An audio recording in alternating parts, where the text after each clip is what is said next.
E a gente segue com o ponto de vista aqui, participação do Alivaldo Barbosa e também dos nossos correspondentes, né? Sávia, direto de Brasília, a Paulinha, que está lá, direto, Paula Sampaio, da Assembleia Legislativa. Paula, eu sei que você está com um entrevistado aí já para a gente falar um pouco sobre esse dia também importante aqui na Assembleia Legislativa. Com você aí, quem que você vai trazer como entrevistado para a gente? Quais são as informações? Sim, Neyara, a gente vê uma ampla movimentação aqui, tanto de deputados quanto de funcionários da Casa, preparando a Assembleia para receber esses novos deputados para a legislatura. E para explicar um pouco mais para a gente sobre como é que vão ser esses trabalhos, a gente está aqui com o deputado Francisco Lima, do PT. Então, o governador Rafael Fonteles deve apresentar aqui aos deputados hoje ele vem aqui na Assembleia e na próxima semana apresenta um plano de desenvolvimento para o Piauí aos parlamentares. Qual a expectativa para esse novo começo, essa nova legislatura? Bom, primeiro, bom dia, Neyara, Elivaldo, Sávia, toda a Cidade Verde, né?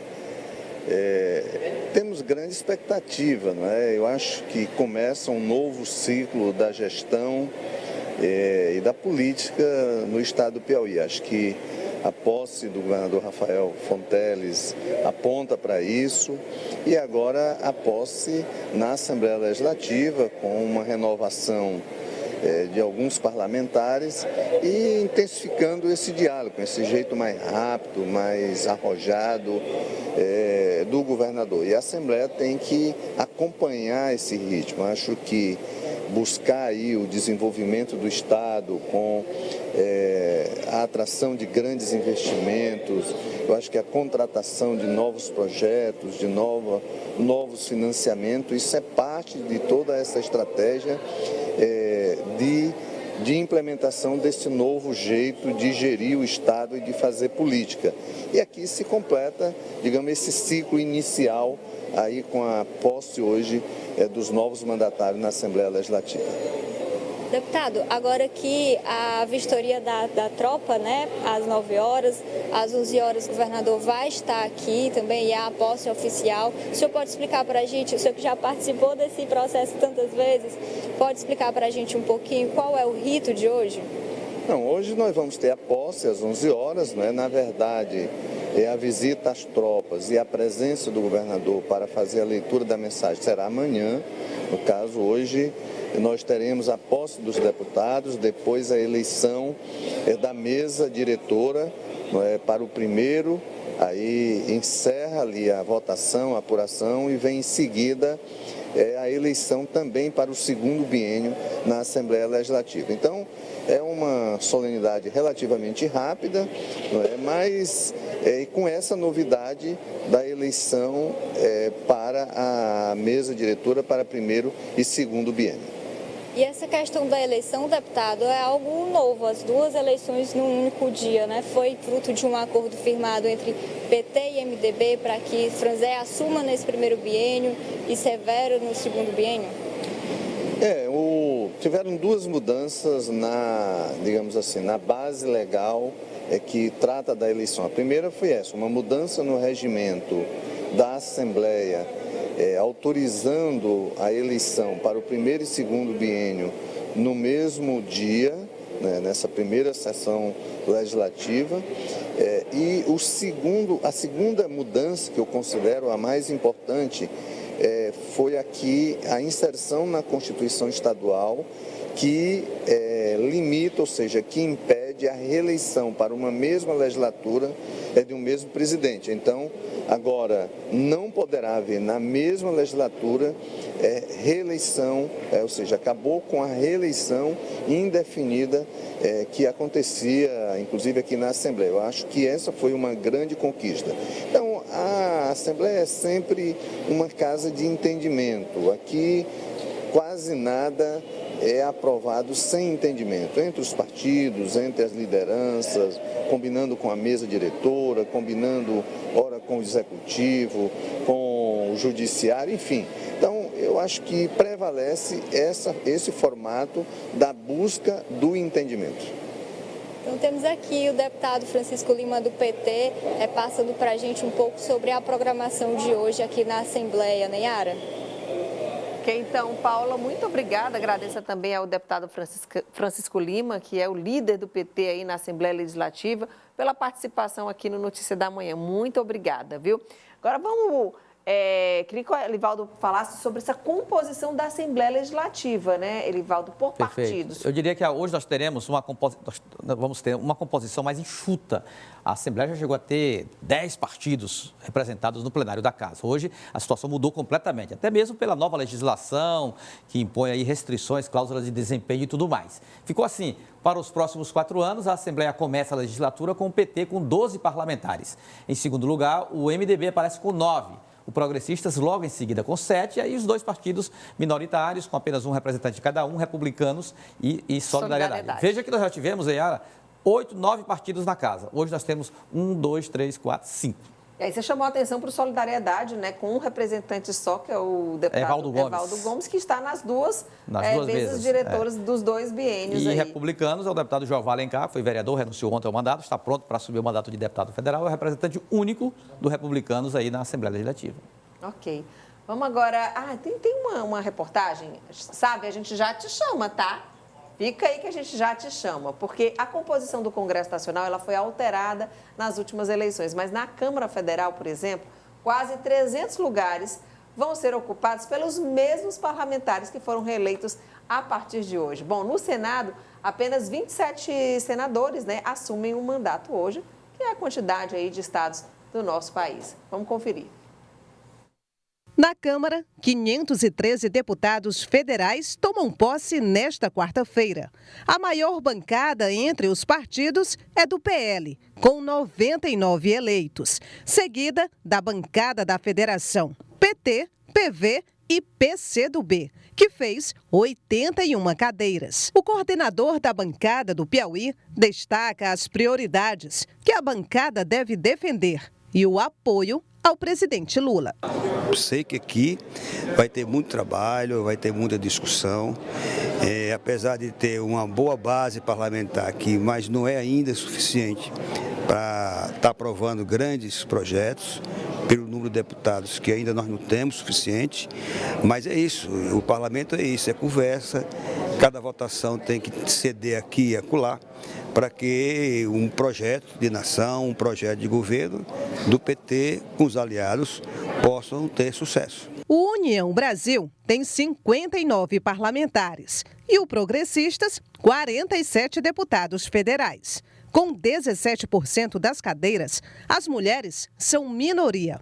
Apenas 90 mulheres foram eleitas deputadas federais, enquanto 423 homens terão mandato na Câmara Federal. A participação feminina é de extrema importância, porque as mulheres elas representam o que há de melhor na política. Há um clamor social para essas mudanças e, mais do que isso, há um clamor social para que haja uma paridade de gênero. Não é fácil, mas há uma evolução, apesar de ser tímida, está sendo tímida essa evolução, mas os números mostram que praticamente triplicaram a participação feminina dentro do Congresso Nacional. Os reeleitos são 295 parlamentares, maioria. 201 são de primeiro mandato e 17 são ex-deputados que estavam sem mandato. 104 parlamentares são advogados. 84 são empresários. 370 deputados são brancos, mais de 72%. 20% são pardos e menos de 6% são negros. 8 parlamentares são declarados indígenas e amarelos. Do Partido dos Trabalhadores, os deputados são Dr. Francisco Costa, Flávio Nogueira e Florentino Neto.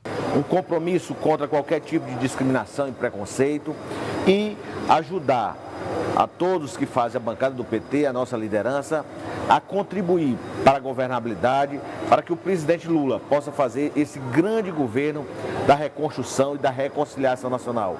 Do PSD, Júlio César, Castro Neto e Marcos Aurélio Sampaio. Do Progressistas, Júlio Arcoverde e Átila Lira Filho. Do Partido Verde, Jadiel Alencar. Também nesta quarta-feira, 27 senadores tomam posse. Na última eleição, cada estado elegeu um representante para o Senado. As demais cadeiras, 54, foram preenchidas nas eleições de 2018. O mandato destes vai até 2026. Na Câmara dos Deputados, o Piauí tem 10 parlamentares de 4 partidos: PT, PSD, Progressistas e PV. No Senado, o representante do Piauí é o Wellington Dias, ex-governador do estado e atual ministro de Lula, que deixou temporariamente o cargo para tomar posse no Senado. Segundo a assessoria de Wellington Dias, ele deve permanecer no Senado até a próxima semana e participará de votações importantes, inclusive da escolha da mesa diretora. Quem vai assumir o cargo com a saída de Wellington Dias é a suplente Jussara Lima, do PSD, esposa do deputado Júlio César. Os outros 2 senadores do Piauí que permanecem são Marcelo Castro, do MDB, e Ciro Nogueira, do Progressistas. A composição do Senado Federal, ele é composto de 81 senadores, sendo que as eleições não são dos 81 senadores ao mesmo tempo. Primeiro, tem uma eleição de 1/3 da casa e com 4 anos a eleição de 2/3 da casa. E essa diferença, digamos assim, na eleição é justamente para que garanta uma estabilidade em tempos de crise, ou seja, para que haja uma oxigenação dentro do Senado Federal, dentro dos senadores, independente do tamanho do estado, cada estado tem 3 senadores. Então, essa regra, digamos assim, ela vem desde a Constituição de 1946. E para que haja alguma mudança, tem que passar por um processo de emenda à Constituição Federal, que passe pelas 2 casas. Então, é complexo qualquer tipo de mudança nesse sentido. Olha, o deputado federal Merlong Solano, ele também assume a cadeira hoje na Câmara Federal. Ele era o primeiro suplente e vai assumir como titular, porque a ex-deputada Rejane Dias teve seu nome aprovado para o cargo de conselheira do Tribunal de Contas aqui do estado do Piauí, o TCE. Bom, vamos falar agora com Sávia Barreto, com mais informações de Brasília. Livaldo.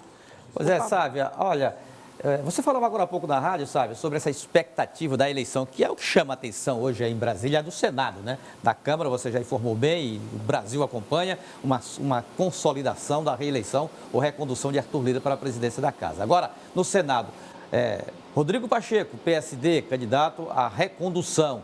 E Rogério Marinho, PL, candidato que tem o apoio aí da bancada de oposição. Rogério Marinho aposta nas traições para tentar reverter essa situação aparentemente adversa ou favorável à reeleição de Rodrigo Pacheco? Totalmente, Alivaldo. Ele vai ali mirando nas insatisfações que foram acumuladas ao longo da gestão de Rodrigo Pacheco. Um exemplo disso é a força do ex-presidente do Senado, Davi Alcolumbre, que é o presidente da CCJ. Quando o Rodrigo Pacheco foi eleito, ele conseguiu, de fato, se viabilizar graças ao apoio de Davi Alcolumbre. Em contrapartida, ele conseguiu aí também a presidência da CCJ, relatorias de comissões importantes e um super gabinete. Eu passei em frente, eu me surpreendi ali no Senado com o tamanho do gabinete do senador Davi Alcolumbre, porque ele pegou o gabinete anterior que ele ocupava e anexou, derrubou ali a parede e anexou o gabinete da ex-senadora, agora ministra do Planejamento, Simone Tebet. Então, isso gerou ali um desconforto entre os senadores. É um dos pontos, né? Porque já se vislumbra a possibilidade de Davi Alcolumbre retornar ao comando do Senado. E aí os senadores já preveem esse retorno no próximo biênio, seria aí uma dinastia Pacheco-Alcolumbre se revezando. Isso pegou muito mal e é algo que motiva, além do que a gente comentou desse terceiro turno Lula e Bolsonaro, mas também tem as próprias insatisfações internas do Senado que contam para que esses senadores possam aí estar fazendo um jogo duplo, né? A gente sabe que o PSDB, apesar de ter uma bancada só de 3 senadores, mas decidiu apoiar Rogério Marinho, o ex-ministro da Justiça, hoje toma posse como senador, Sérgio Moro, também decidiu apoiar o candidato bolsonarista Rogério Marinho. Então, Tem também os membros do PSD, 3 senadores do PSD do partido de Rodrigo Pacheco, que decidiram anunciar publicamente que vão ficar apoiando Rogério Marinho. Tudo isso na noite de ontem. Então, de fato, essa movimentação das últimas horas, ela é decisiva. Por quê? Porque a eleição só é à tarde. Agora, 10 horas da manhã, a gente tem a posse dos deputados, dos senadores, e à tarde a eleição. Então, tem tempo para muita movimentação. O presidente Lula entrou na jogada com cargos, espaços no segundo, terceiro escalão da máquina federal, que são espaços importantes também, estatais, e uma série de órgãos governamentais que são decisivos aí para se tocar a máquina pública, fazer obras. Então, esses aliados já estão sendo contemplados e isso pode, no caso, reverter aí o placar hoje. Placar, eu diria que está pró Rodrigo Pacheco, mas a gente sabe que Rogério Marinho tem avançado e avançado a passos largos, viu, Elivaldo? Segurança aí nessa data de hoje, por conta também de tudo que aconteceu, né? De todas essas cenas que a gente assistiu aí, desse vandalismo, atos antidemocráticos. Como está a segurança em Brasília hoje? Neyara, há 2 dias, 3 dias, a segurança da Praça dos Três Poderes, da esplanada dos ministérios, ela está redobrada. Alguns acessos que a gente tem, eles de fato estão bloqueados só para servidores efetivos, para os congressistas, e hoje essa segurança ela deve ser intensificada, inclusive com a esplanada fechada, né? Tudo isso é uma preocupação acima da média quando a gente compara com os anos anteriores de posse. Por quê? Por conta dos atos antidemocráticos de 8 de janeiro. Não é que tenha alguma manifestação marcada para hoje, algum ato específico, principalmente que os bolsonaristas, os apoiadores do ex-presidente Jair Bolsonaro tenham marcado, mas existe uma preocupação da segurança do Distrito Federal de evitar qualquer tipo de situação que coloque em risco tanto a vida dos parlamentares, dos familiares que vão ter acesso a essa posse, dos servidores, da população em geral e também do patrimônio público. Então, a gente observa um clima em Brasília, que geralmente as posses elas são festivas, né? Um momento de celebrar, de comemorar. Mas esse momento festivo, ele compartilha ali, de fato, um espaço com uma tensão e uma preocupação que foge um pouco da norma. E claro que a gente espera que não aconteça nada demais, que realmente esse clima de festa se concretize, mas de qualquer forma vale o registro da preocupação das autoridades públicas com a segurança, né, Yara? Ok, então, Sávia, muito obrigada aí pela sua participação aqui no Notícia da Manhã. Esse blocão aqui, ponto de vista, o Elivaldo Barbosa também. Muito obrigada. Bom trabalho. Elivaldo. É isso, até mais tarde então com mais informações no Jornal do Piauí. Nós teremos todos os detalhes da cobertura aqui de Teresina, Assembleia, Câmara e naturalmente de Brasília, que movimenta bastante a política nacional neste 1º de fevereiro, né, Neyara? Ok, muito obrigada, viu, Elivaldo? Que bom que você está aqui de volta. Obrigado, Neyara. Estava me sentindo sozinha sem você. Opa, da mesma forma. Me fez muita falta esses dias aqui sem você. Obrigada. Tchau, tchau.